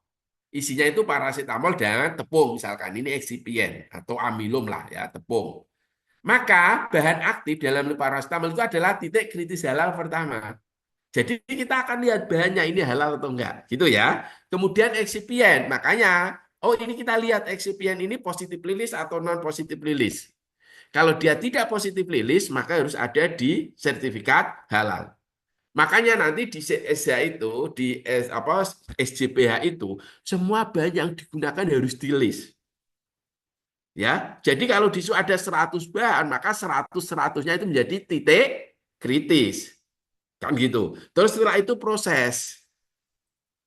Ya, proses terkait dengan proses produksi, bagaimana pencampurannya dan sebagainya itu titik kritis halal. Kemudian menjadi produk, nah itu menjadi titik kritis halal keempat. Kemudian itu dikemas, kemasannya menjadi titik. Ya sudahlah, ini intinya apa ya? Kalau kita memeriksa mengaudit produk halal atau produk yang maka semuanya bahan di situ bersifat kritis baik bahan aktifnya, bahan pendukungnya, bahan pengemasnya, prosesnya semuanya harus kita evaluasi ya gitu. Karena yang kita lihat ini adalah apakah ini halal atau tidak. Ya, saya pikir itu ya Mbak, biar nanti banyak pertanyaan waktu saya kembalikan ke Mbak Aulia Rahmawati, hubungan internasional. Baik, Pak. Oh iya, Baik, iya, Prof. iya tahu saya Halal Institute. Baik, matur nuwun Prof untuk pemaparan materi. Kita masih ada kurang lebih 45 menit untuk bisa Ya. melanjutkan di sesi tanya jawab. Silahkan Nggih. Bapak Ibu jika Nggih, ingin memang diskusi style langsung. saya Mbak selalu bicara 1 jam 15 menit gitu. Setelah Oh, itu sudah. iya gitu. Baik, baik, Prof. Terima kasih. Baik, Bapak Ibu dipersilakan. Di sini ada dua penanya. Ada Ibu Norita. Dipersilakan Ibu. Bisa langsung open mic. Ya, terima kasih Bu Aulia. Izin Prof bertanya. Tadi menarik ya terkait dengan izin laboratorium karena memang di kami LPH juga ada laboratorium Prof. Terkait dengan penerapan 17.025 gitu ya Prof. Jika kami memang belum terakreditasi Prof uji tersebut gitu ya.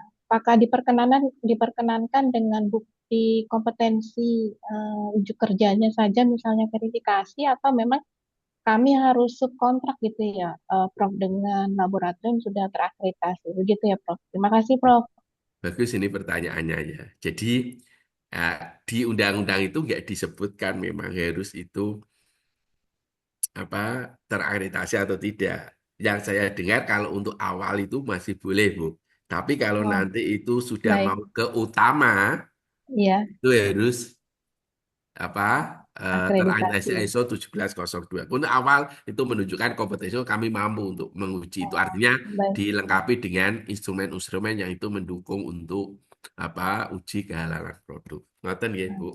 Baik, terima kasih, Pak. Nggih. Baik, untuk selanjutnya ada penanya Ibu Bud Elina. Silakan Ibu untuk open mic. Kita mungkin melanjutkan dari pertanyaan Pak terkait hasil uji ya Pak. Tadi pasti kan harus di lab salah satunya targetasi ya Pak. Ini menanyakan kalau untuk hasil ujinya sendiri ini dapat dipergunakan jangka waktunya berapa lama ya Pak agar itu dapat dilakukan sebagai pegangan di auditor di lapangan bahwa data uji paling masa berlakunya ada berapa lama yang dapat digunakan. Terima kasih. Gimana gimana uji lab valid sampai berapa lama gitu? Iya Pak. Nah, kalau Masa uji lab berlaku kan uji lab. itu uji lab untuk terkait dengan untuk produk yang diuji itu saja, Mbak, gitu.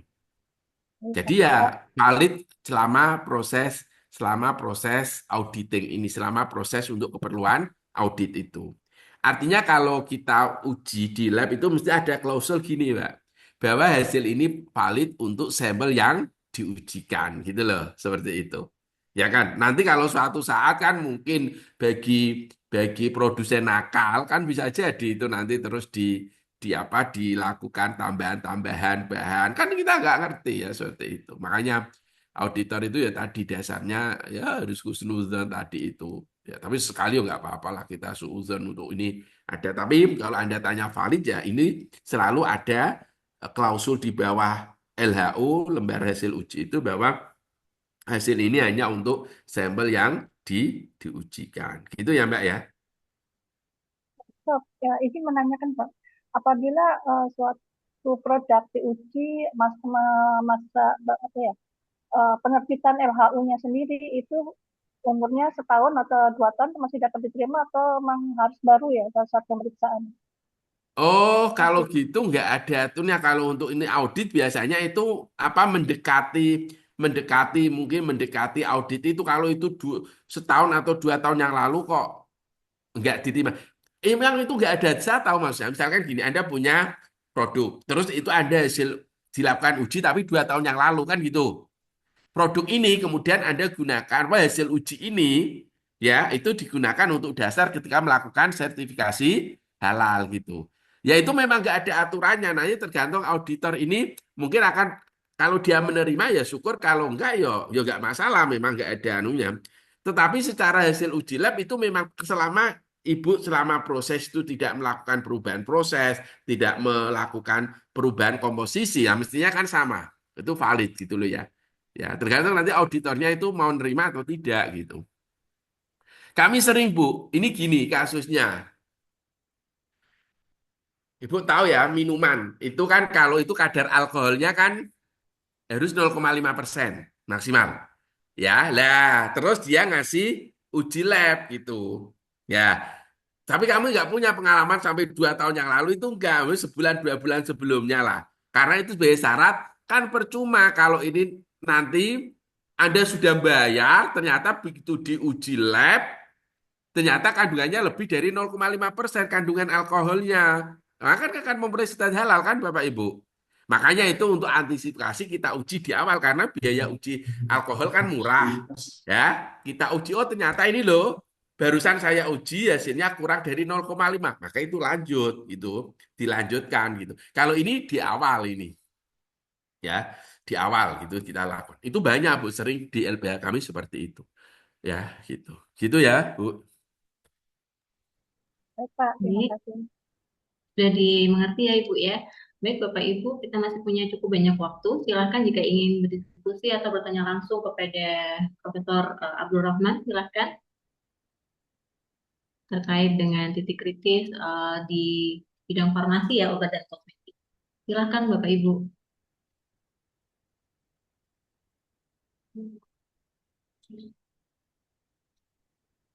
Oke, oke. Di sini ada Ibu Bevira Nur Fatimah. Silakan Ibu.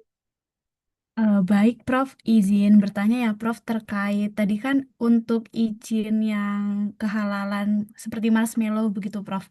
Karena dari Profnya itu menjelaskan kalau ada produk marshmallow misal diimpor dari Amerika, sedangkan di Amerika itu sudah menyertakan sertifikat halal walaupun di produk tersebut itu ada gelatin babi begitu, Prof. Tetapi kan bisa diedarkan ke Indonesia. Sedangkan produk itu bisa ditemukan baik di supermarket, di Indomaret maupun Alfamart. Nah, izin yang beredar itu apakah sertifikat halal yang dari Amerikanya itu bisa tetap ada di produk kemasannya atau di Indonesia sendiri itu nanti dihilangkan gitu, Prof.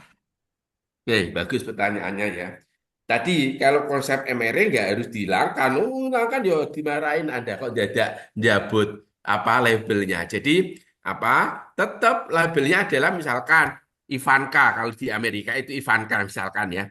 Itu kalau ada logo Ivankanya dan Ivanka itu dia punya MRE dengan Indonesia ya tetap dia beredar dengan logo Ivanka. Jadi apa tetap sesuai dengan logo tadi. Makanya dengan catatannya tadi itu adalah apa punya MRE atau tidak. Tapi itu kan sebelum dia itu boleh masuk beredar di Indonesia kan otoritas yang bertanggung jawab terkait dengan halal ini dalam hal ini BPJPH kan sudah memastikan bahwa Ivanka itu dia sudah mempunyai MRE dengan BPJPH. Jelas ya Mbak ya, gitu. Jangan nggak boleh itu di bahasa Jawanya diklitek terus diganti, dilepas terus diganti itu nggak boleh ya seperti itu. Oke Mbak. Oke, Prof. Baik, terima kasih Makanya itu karena tadi keuntungan dari MRE seperti tadi ya, itu saling menguntungkan tadi. Jadi nggak harus diklitek terus diganti BPJS enggak itu terlalu produksi cukup itu dia mempunyai MRE dengan BPJP. oke baik, Prof. Cukup menjawab. Terima Oke, kasih. terima kasih. Sip. Baik, terima kasih untuk penjelasannya, Prof. Baik, Bapak Ibu, silakan jika ada pertanyaan lain atau hal yang ingin didiskusikan dengan Profesor, silakan. Oke, Pak Wahyudin, silakan Bapak. Oh, Pak Wahyudin ini kawan saya ini. Oke, Oh, dari Assalamualaikum UGM Prof. ya, Pak? Yai. Ya, kemarin yang sama-sama ke Mesir ya. Oh, Masya Allah, ya. Oke, Prof. Yai. Silakan, Pak. Assalamualaikum. Tadi Waalaikumsalam penjelasan ya. yang sangat baik soal istihalah dan seterusnya. Jadi ada dua pertanyaan, Prof. Pertama adalah soal istihalah tadi, bahwa masyarakat awam, termasuk saya mungkin ya, ketika di sana disampaikan bahwa ini mengandung babi. Gitu. Tapi kan di situ di paling tidak di bahasa berita itu kan tidak didetailkan babi yang dimaksud apa, mengandung bagian dari babi gitu. Nah, dari penjelasan Prof. Abdul tadi bahwa em, di US itu di Amerika itu kan sudah halal gitu ya. Tapi karena perbedaan mazhab fikih antara Syafi'iyah dan yang lain mungkin di sana kemudian di kita merujuk pada fatwa itu kemudian menjadi haram. Tapi kemudian kalau kita melihat Indonesia ini kan tidak semuanya mungkin Syafi'iyah. Hmm. Nah, ada beberapa dari kita, masyarakat Indonesia yang juga meyakini mazhab yang lain. Hmm. Sehingga bagi masyarakat awam ketika ini sudah dilabeli tidak halal, maka semuanya yang termasuk yang tadi perkiraan berbeda itu dianggap mengkonsumsi barang yang haram gitu, Prof. Jadi itu Oke. bagaimana mengantisipasi bahwa di Indonesia pun kita beragam. Nah, yang kedua adalah soal tadi apa? eh, Mas Melo, Mas Melo. Itu kewenangan siapa nggih? Kok bisa kemudian Mas Melo ini lolos begitu masuk ke Indonesia sehingga mungkin UMKM yang menggunakan eh, kalau Mas Melo mungkin sudah produk jadi, tapi bagaimana ketika dia produk apa tadi eh, produk non final itu yang akan digunakan oleh UMKM. Ketika itu adalah produk yang halal di sana, kemudian di sini diharamkan. Kok bisa lolos gitu? Sehingga mereka mungkin tidak siap atau tidak bisa mengantisipasi karena pilihannya terbatas, misalkan untuk input dari bahan baku yang terkait. Begitu, Prof. Abdul. Oke. Matur nuwun. Oke, pertanyaan bagus. Yang pertama saya jawab terkait dengan istiqalah. Dan itu gini ceritanya. Ada, saya jelaskan ya, ini dari sisi konsep fikih saya pernah dapat dari Kiai Anik itu gini. Dan itu pernah terjadi ketika kasus COVID, kasus AstraZeneca. Ya, MUI menyatakan itu haram, NU itu halal, padahal barangnya sama. Lah, makanya itu pertama sekarang istihalah itu gini loh. Kenapa fatwa dari MUI itu menyatakan bahwa gelatin babi itu haram dan istikhalanya itu tidak mutabar, tidak dianggap. Gini ceritanya, Pak. Kita semuanya tahu ya. Ketika kita membuat gelatin, itu kan kita mengambil dari tulang atau kulit babi. Nah, tulang ataupun kulit babi ini kan najis. Najis mughaladhah. Ya. Nah, ketika itu kita tambah dengan NaOH, kita tambah dengan HCl, maka NaOH, HCl dan sebagainya ini ya itu namanya mutanajis. Kan gitu. Dan selama proses pembuatan gelatin ini, berarti itu kan kita membuat dari sesuatu barang najis dan medianya menjadi najis.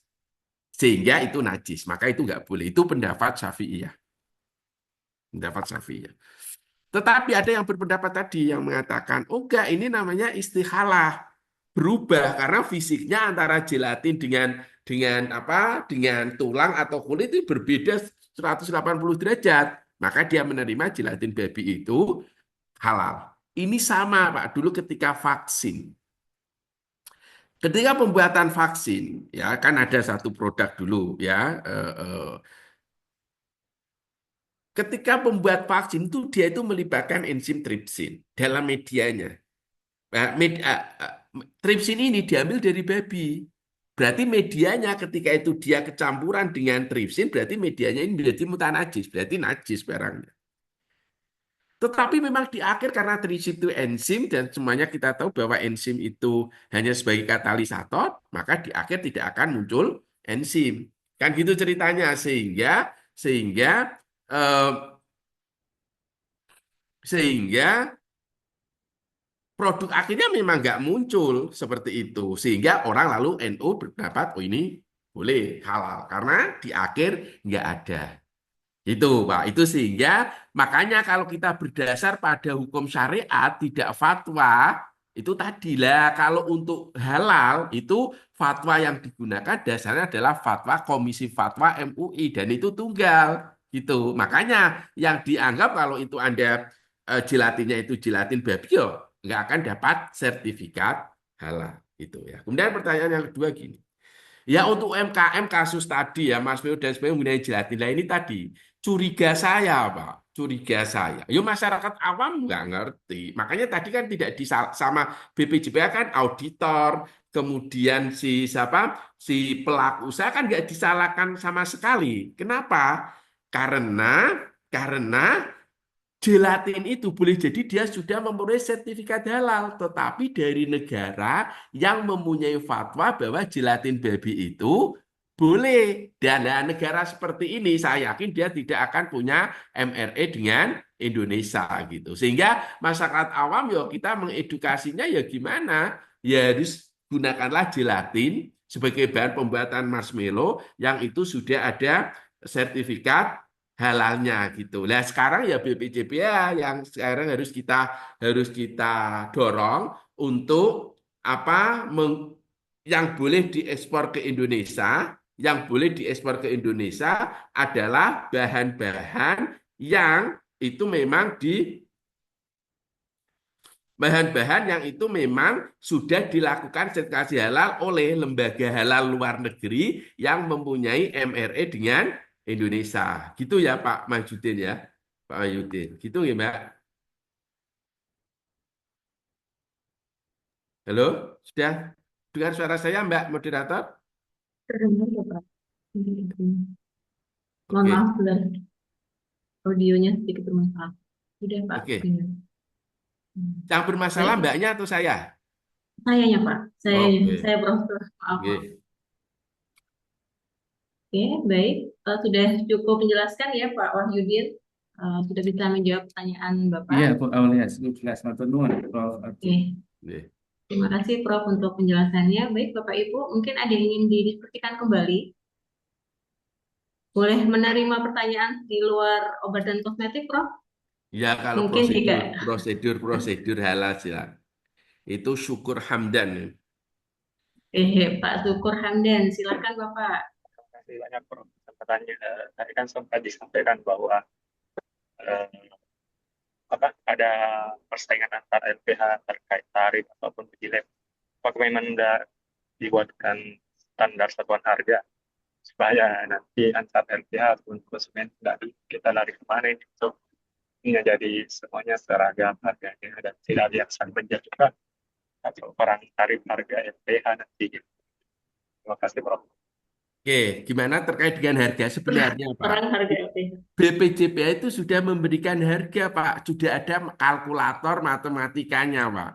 Gitu loh. Tetapi kan gini karena LPH itu saingan dan sebagai apa persaingan akhirnya ya dia Pak. Bahkan Pak kemarin saya itu ya Allah, saya dapat dengar Pak ada LPH yang biayanya 1 juta aja dikasih, Pak. Bayangkan. Pas saya itu ceritanya, pas saya menghadiri komisi fatwa, sidang komisi fatwa di MUI Jogja, terus teman ketua LPH dari UIN Jogja cerita. Ada loh Pak itu kemarin di gitu. Kalau saya nggak mau Pak karena saya harus merawat auditor artinya auditor itu harus dibayar sesuai dengan standar sesuai dengan dikontrak kan gitu. Sehingga nggak bisa kalau dan itu saya yakinkan itu apa Pak? Mesti nggak baik lah. Mesti mungkin hanya dia melakukan online dan sebagainya gitu loh. Ya, jadi apa ya? Tadi Pak, kadang nggak sehat itu. Makanya kemarin saya cerita di sini itu dilakukan anu Pak. Ada dari BPJS ngasih, oh terus tak marahin itu yang apa yang ke sini itu Anda harus melakukan apa punya dewan pengawas untuk ngawasi LPH itu. Artinya harus ada apa kalau sampai ada yang dia mengaudit nggak benar. Oh, kami sudah Pak. Bahkan kemarin ada beberapa LPH yang kami suspend. Seperti kayak SPPG itu Pak, disuspend. Kenapa Pak suspend? Karena Pak, maksud dia dalam 1 hari itu bisa mengaudit di beberapa pelaku usaha Pak. Wah gitu, ya itu karena tak marahin gitu, karena dia ngaku itu.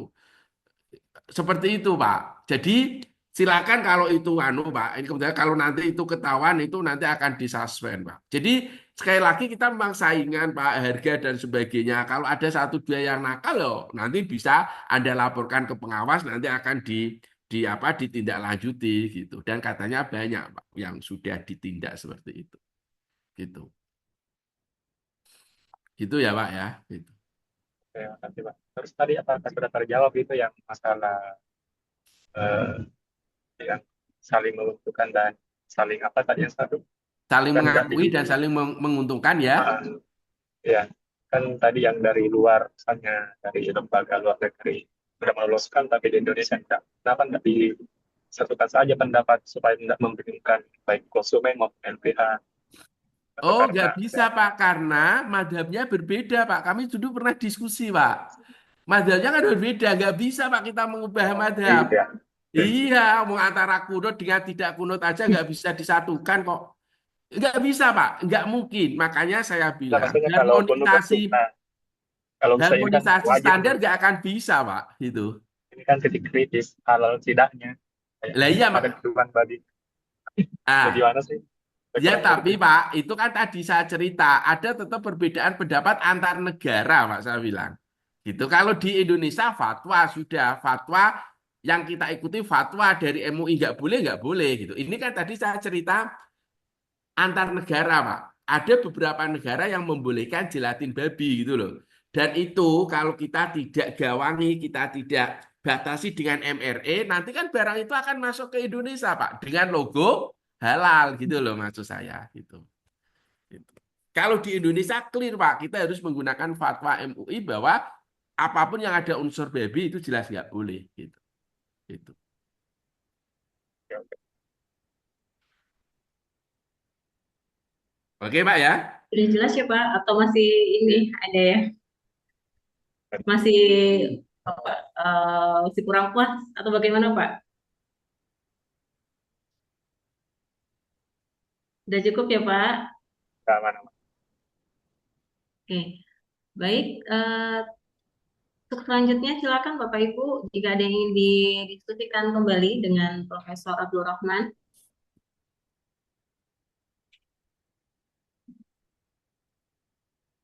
Sudah cukup jelas untuk penjelasan titik kritis farmasi dan di kosmetik.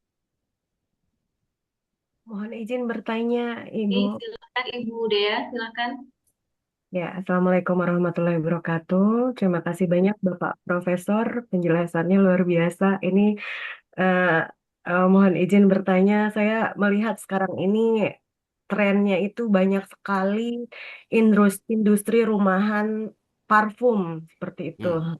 Hmm. Ya, saya ingin tahu dari pandangan Profesor Abdurrahman, titik kritis proses halal di industri rumahan parfum itu bagaimana ya, Prof? Makasih banyak. Oke, kalau dari sisi halal, titik kritisnya adalah tadi bahwa dipastikan bahwa ini kita lihat ya di prosesnya bahwa alat yang digunakan itu tidak terkontaminasi dengan najis, tidak terkontaminasi dengan komponen non halal seperti itu, Mbak. Bahan-bahannya juga semuanya halal atau positively list gitu. Ya, kalau Anda tanya ke saya titik titik kritisnya. Jadi titik kritisnya adalah di proses alat yang digunakan untuk mencampur itu apa? Lah kalau itu terkait dengan proses produksinya, itu kalau di kosmetik dan parfum kan masuk kosmetik ya itu nanti ada notifikasi kosmetik, Mbak. Itu ada persyaratan-persyaratan tertentu yang itu diatur dengan apa Badan POM gitu. Jadi kalau untuk parfum kosmetik ini kan ada beberapa aturan ya. Ada yang terkait dengan notifikasi kosmetik, ya, dan yang kedua adalah terkait dengan halal. Kalau Anda tanya ke saya terkait dengan evaluasi titik proses pembuatan parfum yang halal, titik kritisnya adalah pastikan semua alat yang digunakan itu memang tidak terkontaminasi dengan najis atau tidak terkontaminasi dengan komponen non halal gitu. Ya kalau nanti ini lupa itu tempatnya dekat toilet, ya itu nanti yang ngatur itu adalah tadi notifikasi kosmetik. Ya gitu harus ada. Oh dia cara memproduksinya nggak punya sarung tangan dan sebagainya.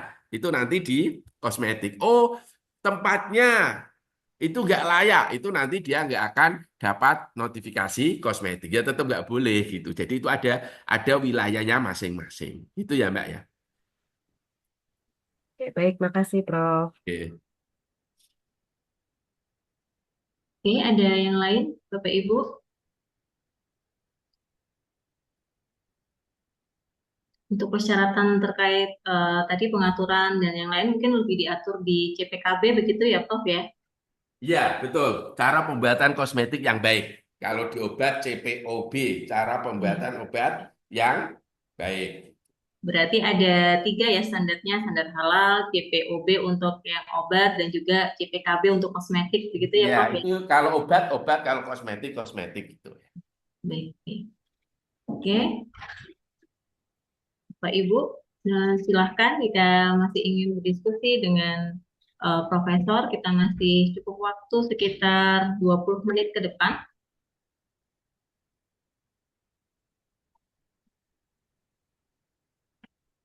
Apakah sudah cukup jelas penjelasan terkait dengan titik kritis obat dan Berarti kosmetik? sudah cukup jelas itu, Mbak. Sudah cukup jelas ya, karena tidak dari tadi pancing-pancing terus nih, Prof. Apa?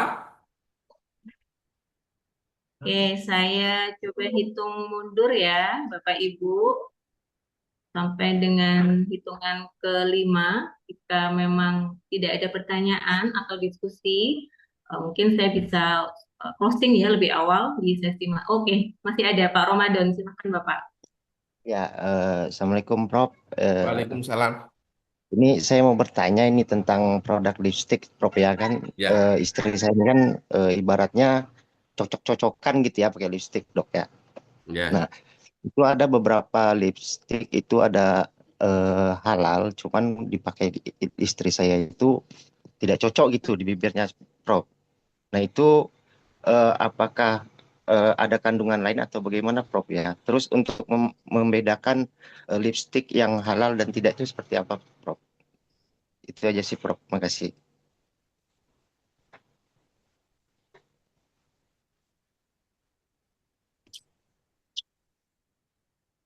Ya Prof itu aja Prof.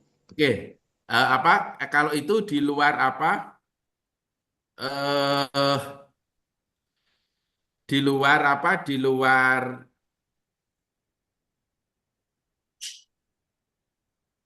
anu Eh, halal, ya, Pak, itu nanti terkait ya, dengan aktivitas gitu, di luar oh, aktivitas ya, dan aktivitas itu. Eh, sehingga itu tidak masuk di apa di halal, Pak. Itu kalau terkait dengan biasanya kita menyebut efikasi, Pak. Itu terkait dengan aktivitas gitu. Jadi apa itu di luar skop halal. Jadi halal nggak akan melihat oh, siap, siap. di apa di efikasi gitu, Pak. Itu biasanya nanti di tadi di cara pembuatan kosmetik yang baik itu Oh, akan ditanyakan pembuatan di situ. kosmetik ya. Nggih. Siap, Pak. Siap, Pak. Oke, baik. Sudah cukup diterima ya Pak Ramadan. Baik Bapak Ibu, jika tidak ada yang ingin didiskusikan kembali, Alhamdulillah Alamin, kita sudah sampai di akhir sesi materi tips-tips dalam produk obat dan kosmetik. Saya mengucapkan terima kasih kepada Profesor Abdul Rahman yang sudah menyampaikan materi dengan sangat jelas dan tentunya sangat bermanfaat bagi kita semua, Bapak Ibu. Semoga menjadi ilmu yang berkah dan dapat diimplementasikan oleh Bapak Ibu nanti sebagai auditor ya ketika sudah turun langsung di lapangan. Untuk menutup sesi ini, mohon berkenan Profesor untuk bisa memberikan closing statement. Oke, makasih teman-teman semuanya. Apa Teman-teman saya ucapkan selamat apa sudah mengikuti apa pelatihan halal auditor ini. Insya Allah nanti akan ini kegiatan sangat menyenangkan bagi kita yang mungkin rutinitas di apa di sehari-hari kita penuh dengan rutinitas, mungkin sesekali kita mengaudit itu bisa menjadi healing kita. Dan kita mohonkan gini ya, kalau kita melakukan audit, maka ini juga kita niatkan untuk mengamalkan apa Al-Quran gitu ya, ya yuanna sukulu mimma fil ardi halalan thayyibah, sehingga kita dapat dua pahala, pahala membantu ulama untuk memastikan kehalalan dari suatu produk dan juga pahala untuk mengamalkan Al-Quran. Tidak aja itu aja sih sebenarnya karena ini konteksnya audit. Tapi sama kalau kita wudhu, kita juga niatkan itu. Sehingga insya Allah dengan keterlibatan Bapak Ibu semua nanti akan memastikan atau apa kita membantu umat Islam untuk mengkonsumsi apa produk-produk yang halal ya, yang jelas halal zatnya ya. Kalau cara memperolehnya ya itu di luar lingkup audit halal ini uangnya untuk membeli produk ini halal atau tidak kita kan nggak ngerti ya. Yang jelas ini kita dari sisi zatnya kita membantu untuk memastikan bahwa produk itu halal. Saya pikir seperti itu ya Mbak Aulia ya. Baik, terima kasih banyak. Sekali lagi kami ucapkan terima kasih Prof untuk pemaparan materi dan juga sesi diskusinya tentunya bermanfaat dan berkah bagi kita semua. Amin, amin, beralamin.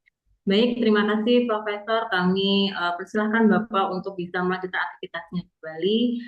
Untuk selanjutnya saya kembalikan kepada Ibu Elia selaku MOT. Terima kasih. Saya tutup untuk sesi materi kedua hari ini. Wassalamualaikum warahmatullahi wabarakatuh. Terima kasih banyak Bapak Ibu. Bu Elia, monitor.